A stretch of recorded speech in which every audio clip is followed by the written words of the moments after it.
Hi guys, it's Cyrus of Chaos. I'm here today with Vickie Miller. She's one of the 4 candidates running for the at-large director position in the USFA this year, and we're gonna just jump right into it. Hey Vickie, why don't you tell Hi. us a little bit about yourself, why you're running for this position, and talk about what your 3 most important initiatives are. Hi, and thank you, Andrew, for the opportunity to join the video and your listeners and viewers. My name is Vickie Millen. I'm running for at-large board of directors for the USA fencing, and uh, I am a mom of a fencer, and I have just enjoyed watching my daughter grow in the sport, and want to do what I can as a parent and someone, again, who loves the sport to help USA Fencing be the best that it can be. I am someone who has 20 plus years of experience, professional experience, and as I mentioned, working with my daughter and watching her grow in the sport. My platform is threefold. First, with the pandemic COVID-19 and that just the enormity of this disease and everything that has impacted all parts of our world and life. I believe that that's something that's central and important to include. And so I've made that a key facet of my platform.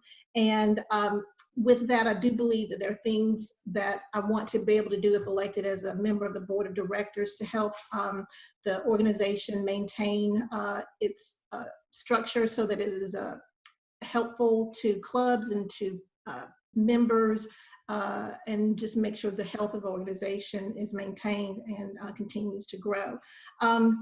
Once we're past COVID, and hopefully that's something that happens sooner rather than later, Right. I would like to use my position on the board to influence the uh, developing a multi-million dollar campaign, a fundraising campaign for critical initiatives of the organization that I think are helpful for the growth of the sport.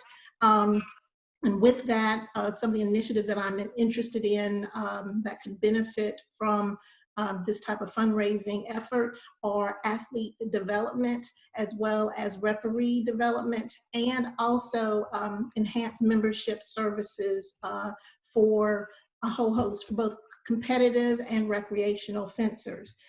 So those are the main things that I'm interested in as part of my platform. Fantastic. So let's talk about the pandemic a little bit quickly since you mentioned that in your opening statement. So obviously, because of the pandemic, every club is struggling, and every club has had to completely change their business model in order to survive. So what would you do as an at-large director to help the club survive during the quarantine, and once it's over, to get them back to the point that they were at before? Sure, absolutely. The pandemic is awful, and the amount of harm that's being done as a state to all parts of our country and the world is just very tremendous in terms of life loss as well as economic issues. And as I really hope everyone in the fencing community is staying safe as possible. Yep. I view the COVID as in three phases. First, of course, the survival and rescue of the sport, particularly through our clubs and organizations facilitated there, as well as next stage stabilization and then hopefully revitalization. So my answer is going to stay around the first phase, which is rescue and survival, because I believe that's where we're going to live probably for the next year or unfortunately longer. So Yeah. as a part of that survival and rescue method of approach for our clubs, I believe that information and data is very, very important and powerful. And one of the first things I would hope to encourage, if it's not already being done, is USA Fencing survey our clubs and our organizations who deliver the frontline services to members and athletes. How are they doing? What's going on? What does it look like in their communities? They know what's going on the ground. What percentage of our clubs are struggling, and are there levels of that struggle? Who is able to make it? I think that's important information to know and data that would be helpful for everybody. And then after that, I would like to encourage USA Fencing to convene a COVID-19 USA Fencing task force or working group where bring key stakeholders, key organizations, clubs, owners, coaches, and interested members to come together and look at the data, which I would hope would be robust and ongoing because the nature of this disease is changing very rapidly.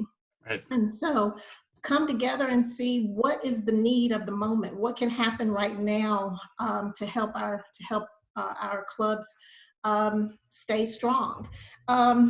So that over time, perhaps there's some survivability plan that could be put in place or developed.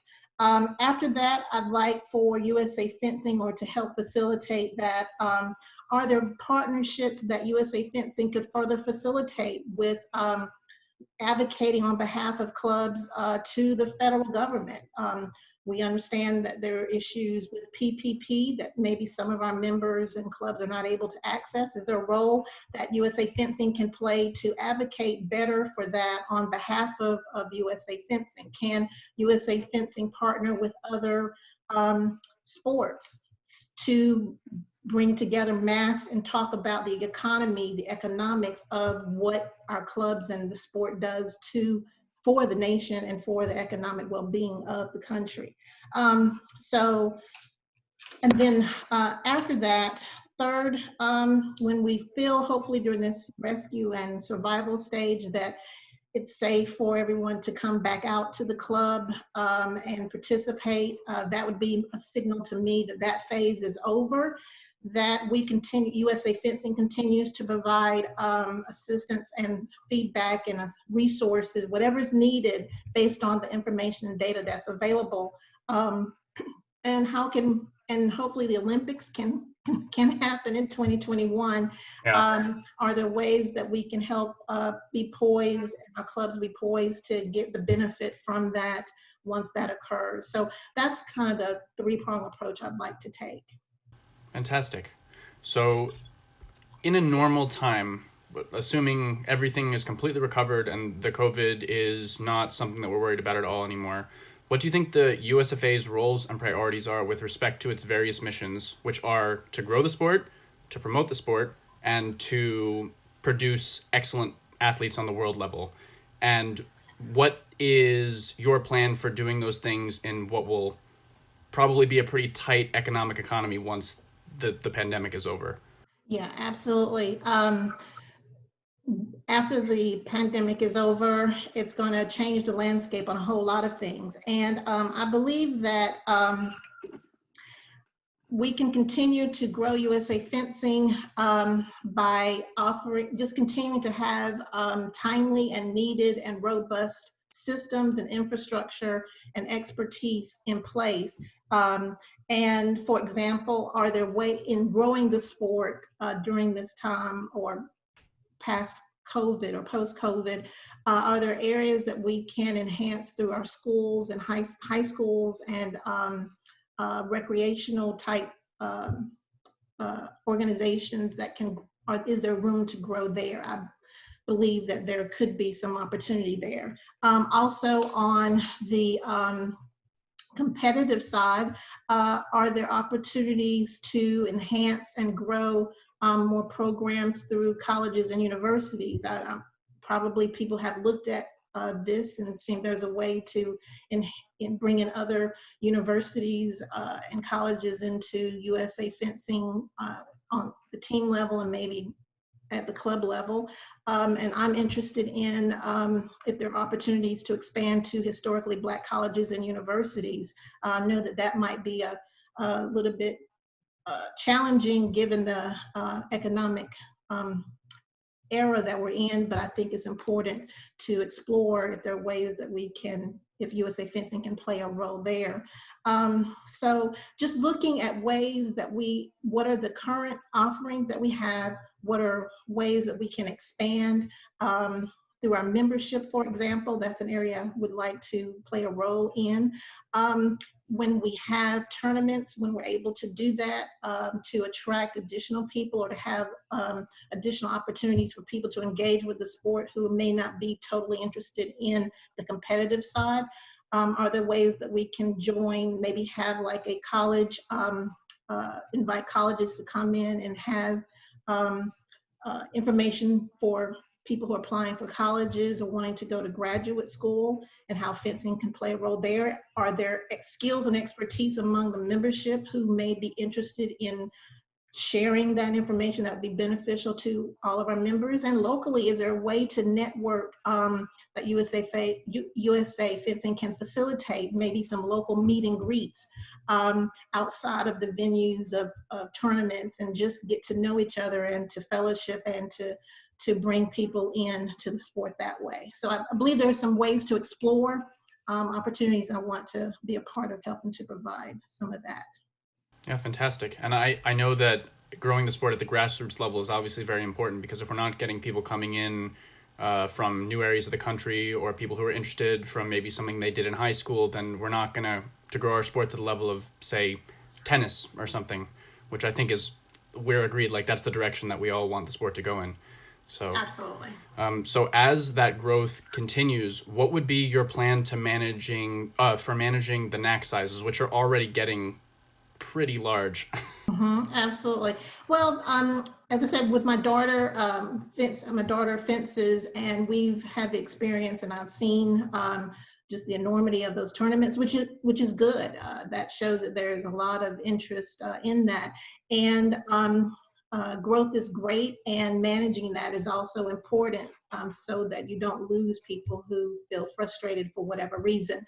And as a member, that's a board member, if I'm elected, that's an area that I want to get more information from experts, from people who run the logistics, from the referees, and even voices from the parents and athletes, and sponsors, just to understand the nature of how that runs and what are some areas to make it better for all involved. So I am a proponent of, on big issues, bringing in more voices to get perspective and information, and using that to make sound judgments and positions and votes.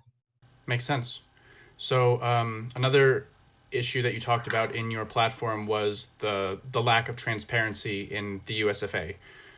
So one of the things that people might not know about me is that my dad was the president of the American Platform Tennis Association, and he dealt with many of the issues that I'm sure you'll be dealing with if you get elected to the board.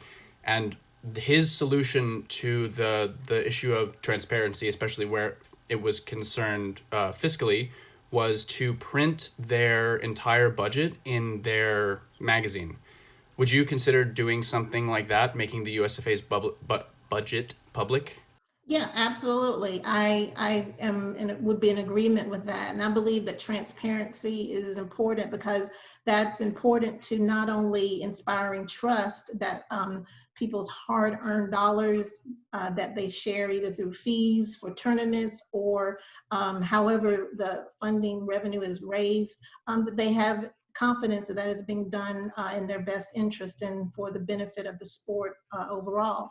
And I believe that's part of good governance. So yes, that and other measures that would facilitate transparency and good governance, I am all in favor of. Fantastic.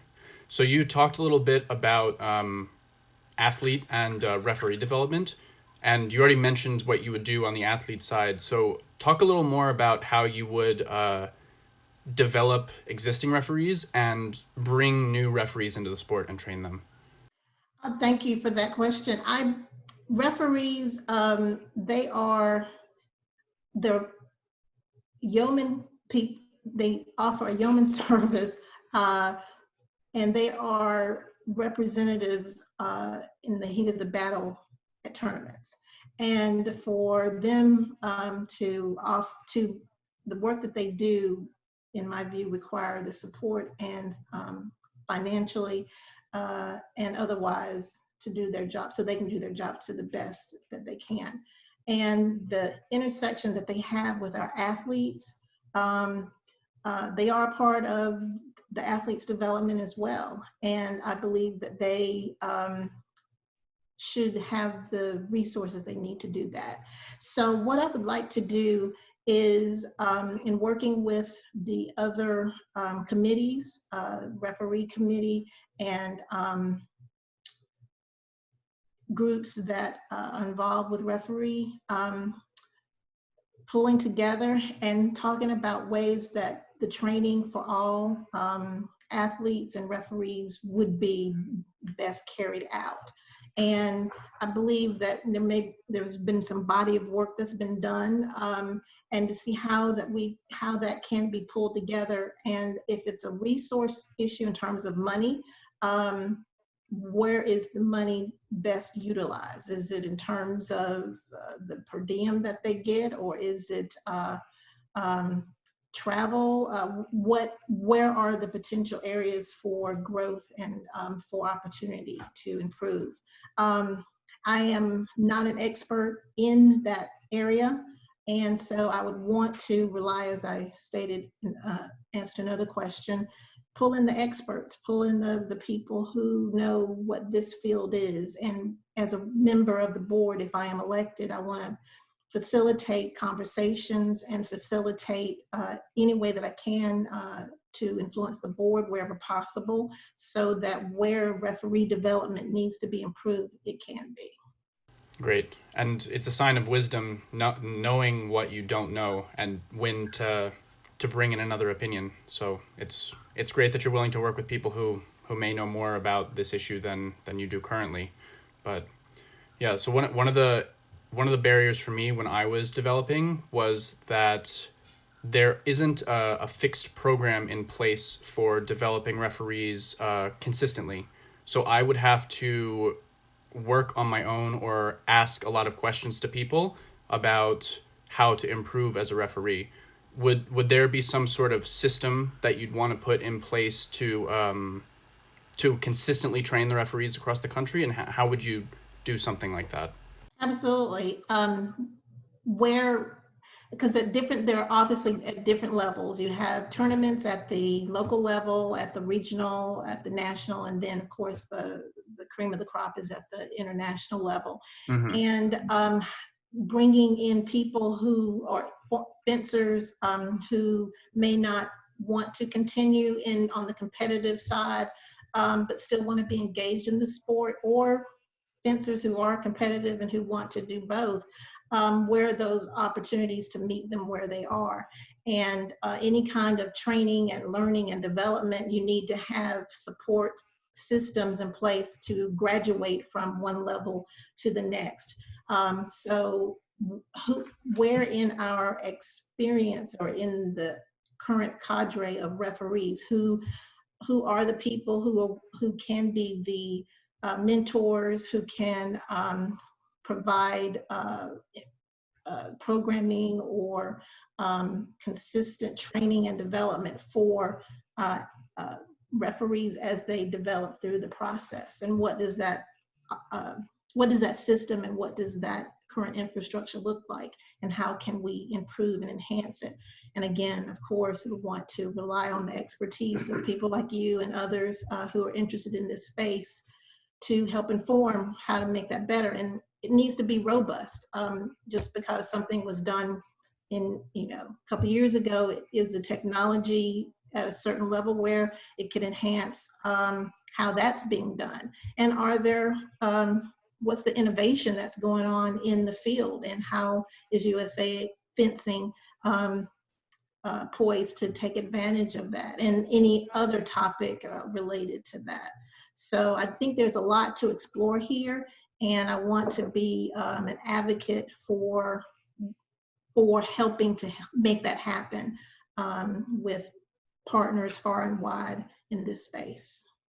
Great, thank you. So another thing that you mentioned in your platform is that you have a fundraising campaign plan. Can you talk a little bit more about what you would do to raise the money that you're talking about in that fundraiser, and what are maybe just one thing, the most important thing to you in the sport that you would spend some of that money on? The first thing that I think is important, and COVID, I have to go back to the COVID part of the discussion because it's so enormous and it's going to change the landscape, and it's already changing how funding and how resources are made available. Philanthropy, they're changing their overall mission. So I think understanding what the current landscape is will be important. That data is important. And then from who are the, once that's understood, who are the organizations that make sense for us to go after, and who has those relationships? Are there relationships that need to be forged in this new landscape? And USA Fencing has a lot of members, and I think the membership is a great resource to potentially cultivate among the group. They may have those relationships, or they may have ideas, or they may have access to resources that we can tap initially. And then, of course, are there partnerships with the federal government, with other governments, with local and national philanthropic, or those that are interested in sports development, that we can have a robust partnership with. And of course, when it's possible, and I know USA Fencing is making stride to attract corporate sponsors. Once the landscape post-COVID is identified, is that also another way that we can engage with additional resources and dollars? So COVID is going to play a big key, and I think once that's known, we are poised and ready to try to activate on that new landscape. Fantastic. Well, that's all the questions I have for you. Is there anything else you want to say before we part ways? Well, again, thank you, Andrew, for reaching out and for this opportunity and platform. And I want to ask you and your viewers for their vote when the election opens up this week through May 27th. And I just invite everyone who's interested to please visit my website, vickiemiller.org. I'll have information there. I'll also be adding links and resources that I'm coming across that I think may be helpful for USA Fencing if interested on COVID-19. And so I'd ask people to check that out. But I would like your vote and your support. And again, thank you for this opportunity. Yes. Thanks for watching, everyone.